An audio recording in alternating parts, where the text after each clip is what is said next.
In the beginning, God created the heavens and the earth. God is wholly other, wholly different. He is beyond space and time. All that we know, all that we think, all that we observe was created by him. And yet he was never made. He always is. There was no time before God. There was no time after God. He is eternal. That is something that we cannot wrap our brains around. We cannot even fathom what eternity means. I was thinking as Wes was talking about communion, taking one grain of sand all the way across the Milky Way and then coming back and taking another one. If we did that in eternity, we would, once we're finished with that, we would have no less time. No less time. When we've been there 10,000 years, there's no less days to sing God's praise. Like, that is not something that we can fathom. Before God created, there was no darkness and no light. No hot, no cold, no vastness. There's nothing other than God. In fact, there was not nothing, because nothing didn't exist. Right? It's wholly different. He is completely separated from who we are and from what creation is. So much happened. We look at the intricacies of creation, and we know that there must be a creator. And what I love about this is God didn't have to sit down and figure things out. Where it's not like God sat down with his notepad and said, all right, in order for the human eye to work, these things have to all happen. This has to happen in this order. He didn't sit down and get his measuring tape out and say, all right, for the earth to do what it needs to do, it needs to be this many miles from the sun. It needs to spin at this rate. It needs to go around the sun at this rate. He didn't sit down and figure that out. He didn't sit down and say, all right, well, what are the possible variables that may happen? No, he sat down, or he just said, let there be. He didn't have to think about all this stuff. He just spoke it, and it is. Like, this is God.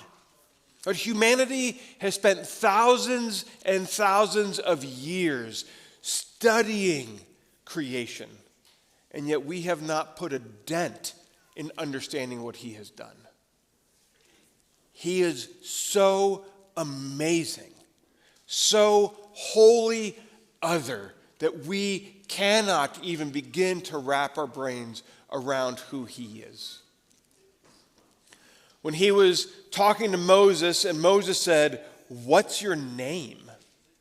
he simply said, "I am who I am." Well, God, who are you? I am. That's who I am. Like, I'm the ultimate. All reality exists through him. Without him, nothing was made that was made. He has no beginning. He has no end. He has no start and no finish. The universe cannot contain him. The human mind cannot fathom his greatness. His greatness far exceeds our imagination or our ability to put anything into words. He holds the billion trillion stars in his hand. And I love the fact that he just said, let there be. I mean, when you read the creation narrative, right, there's a billion trillion stars estimated. And the Bible simply says, and he made the stars. Like, it's, and the stars. Oh yeah, he did that too. He made the world, and he made the stars. The billion trillion stars just gets a little side note. That's the greatness of God. Oh, the depth of the riches and wisdom and knowledge of God. How unsearchable are his judgments and his ways. We cannot over-imagine God. Think about the greatest thing you could possibly imagine, and it pales into comparison on who God is. We cannot conceive of anything greater than him. And the greatest thing that we can conceive pales in comparison to who he is. His people will spend eternity with him. We will spend eternity with God and never run out of things to learn about him. Eternity, right? That's a long time. It's actually not time. Forever. And we will never know him fully. We will always be in awe of who he is. There is none like him. Let's sit and think about this for a moment. Let's ponder the unponderable. Think about the incomprehensible and know the unknowable. Because he has made himself known. This is important as we enter into Christmas. God, who is wholly other, has made himself known to his creation. Think about how he's done this in the Bible. He walked with Adam and Eve. He spoke to Abraham. He talked with Moses as a man talks to a friend. He raised up David. He sent the Israelites into exile and brought them back. He spoke through his prophets. But all of that was different. Because now something has happened that is so much more. If we're going to understand Christmas, we have to appreciate who God is and what happened that day in Bethlehem. Actually, what happened 9 months earlier in Nazareth. What do you think of when you think of Christmas? Right, when you think of Christmas, what comes to your mind? Right? Trees and decorations? Lights and Christmas carols? Presents and family gatherings? Right? All of those should come to our mind. But I imagine that most of us in this room, if not all of us, have these thoughts, but we also think about the baby in the manger. But do we take time and think about who the baby is? If we think of him only as a baby, we'll miss the grandeur of Christmas. But when we think about him, it should blow our minds every single year. Christmas should never get old. Whether we're 3 or 93 or 103, whatever age we are, it should blow our minds every year because it makes no sense. Do you know what else makes no sense? There are people in the world who celebrate Christmas, but they celebrate a Christless Christmas. A Christless Christmas. The Christ Mass, the Christmas season is for some just about the tree, just about the lights. But where is Christ? In this Christmas season, in any Christmas season, may we not lose sight of why we celebrate. We read Isaiah. Isaiah is the most gospel-centric book in the Old Testament. The people who walked in darkness have seen a great light. Those who dwelt in the land of deep darkness, on them a light has shone. This is one of my favorite verses in the Bible. It says so much in such few words. Ever since Adam and Eve ate of the fruit in the garden, all humanity has walked in darkness. All of us have been separated from the light. But then something happened. Right, 1 John 1:5 says, "This is the message we have heard from him and proclaimed to you, that God is light, and in him there is no darkness at all." Who are the ones who walk in darkness? the ones who walk apart from God, those who celebrate the Christless Christmas, those who don't know who Jesus is. All of us were in that same description. All of us were there. John 8:12, Jesus said, I am the light of the world. Whoever follows me will not walk in darkness, but will have the light of life. Those walking in darkness have seen a great light because the light of the world is here. The light has come.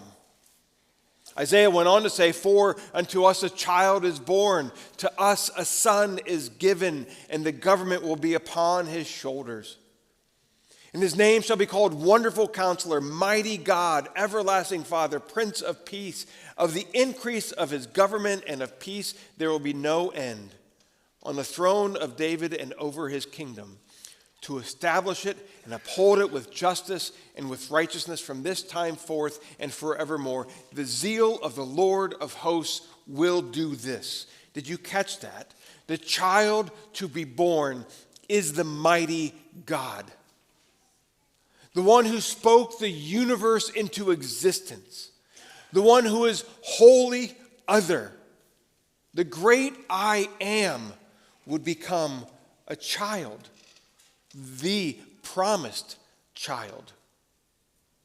The angel Gabriel told Mary in Luke 1:35, the child to be born will be called Holy, the Son of God. Listen to the words of Frederick Buechner about the Incarnation. It is a kind of vast joke whereby the creator of the ends of the earth comes among us in diapers.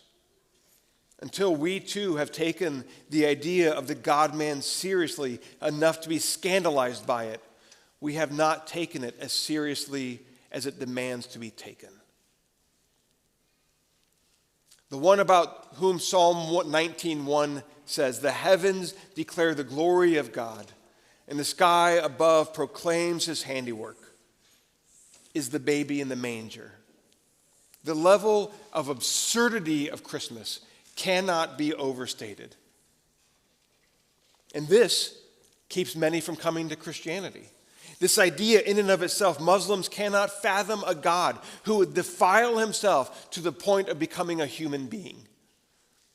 There are many who look at the idea of Christmas and say, that is absurd, that God would enter into humanity, and yet this is exactly what God did. And he did it in the most unpredictable way. He didn't arrive in the palace with the elites celebrating him.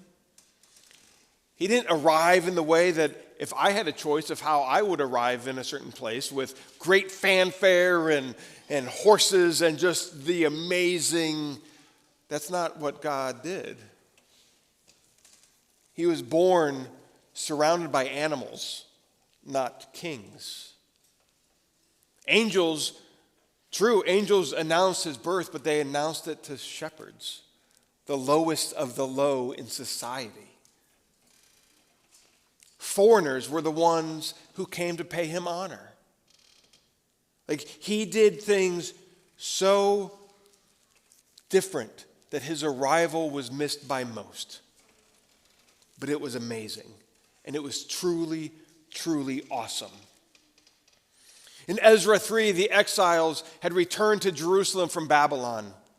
Solomon's temple, this amazing place of worship. There was gold everywhere. It was massive. It was so incredible.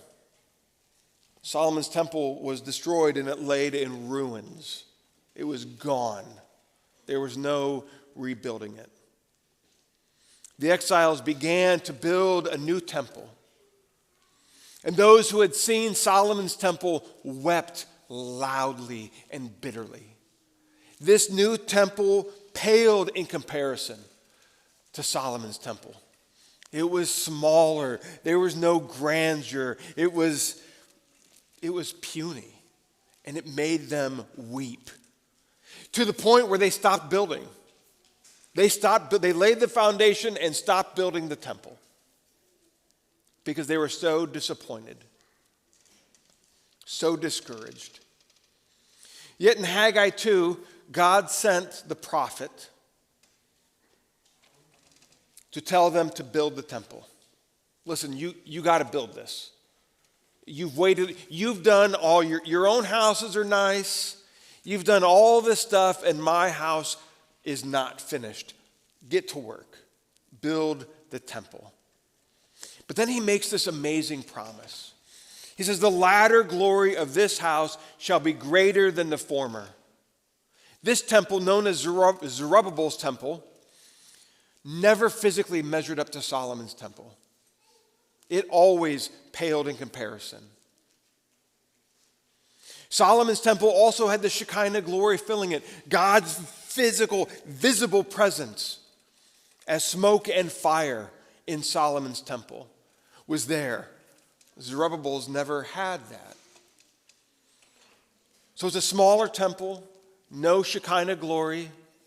People didn't come over from all over the earth to look at this amazing thing. Yet somehow the glory will be greater. We get the answer to how this happens beginning in Luke 2:22. The seemingly innocuous verse says, and when the time came for their purification according to the law of Moses, they brought him, Jesus, up to Jerusalem to present him to the Lord.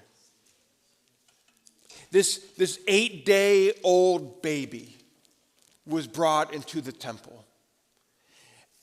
And the promise through Haggai was being fulfilled. God had come to earth. Jesus, God himself, fully human, fully God, was now in the temple. Not just as a visible idea of God's presence, his actual physical presence was in the temple. God was here. The glory of this temple was so much greater. Why? Because it wasn't just the visible idea that God was there. No, he was there. He was there physically. He was in the temple. This isn't like with Abraham when God appeared to Abraham as a man and then left.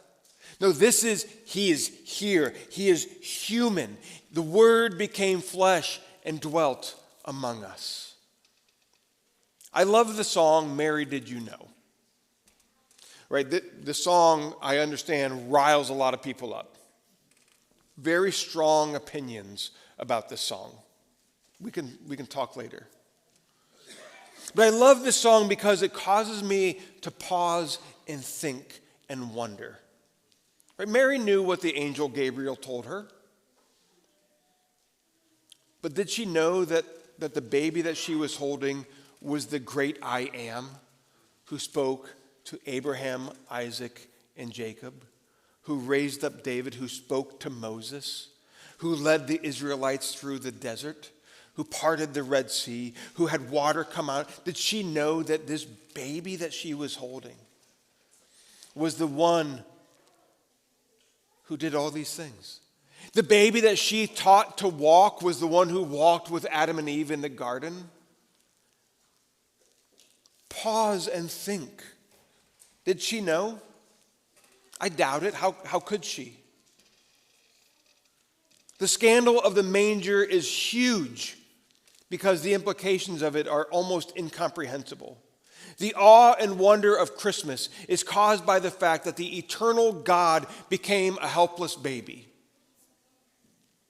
Mary and Joseph had to change his diaper. Whatever they had for diapers back then, I don't know. They had to wipe his nose. He was helpless. They had to hold his head up. Like this helpless baby was the one who said, "Let there be light," and there was light. This baby. Remember how Jesus was described in Colossians 1:15 through 17. He is the image of the invisible God, the firstborn of all creation. For by him all things were created in heaven and on earth, visible and invisible, whether thrones or dominions or rulers or authorities. All things were created through him and for him, and he is before all things. And in him all things hold together. This baby in the manger, this baby nursing at Mary, the baby who had to be carried, the baby who had to be completely taken care of, was the great I am. This should blow our minds. As Christmas approaches, we are in awe at the baby in the manger. But let us also remember why he came. 1 Timothy 1:15 says, Christ Jesus came into the world to save sinners. Why was the baby born? To save sinners. Mark 10:45, Jesus said, for even the Son of Man came not to be served, but to serve and to give his life as a ransom for many. He came not to rule in the way that we think of. He came to give his life and die. Jesus told Pilate, you say that I am a king. For this purpose I was born, and for this purpose I have come into the world, to bear witness to the truth. Everyone who is of the truth listens to my voice. Jesus, standing before Pilate, who had the authority given to him by God, had the authority to crucify him, Jesus says, this is why I'm here. I'm here to do this very thing. I came as a baby, as a human being, so that I could give my life. The manger without the cross is meaningless. But the cross without the manger is purposeless. They had to be together. If Jesus didn't suffer and die as a human being, we would have no hope. And Christmas would not be worth celebrating. It's because of his suffering that his arrival is good news. And it's because of his death that we can celebrate Christmas.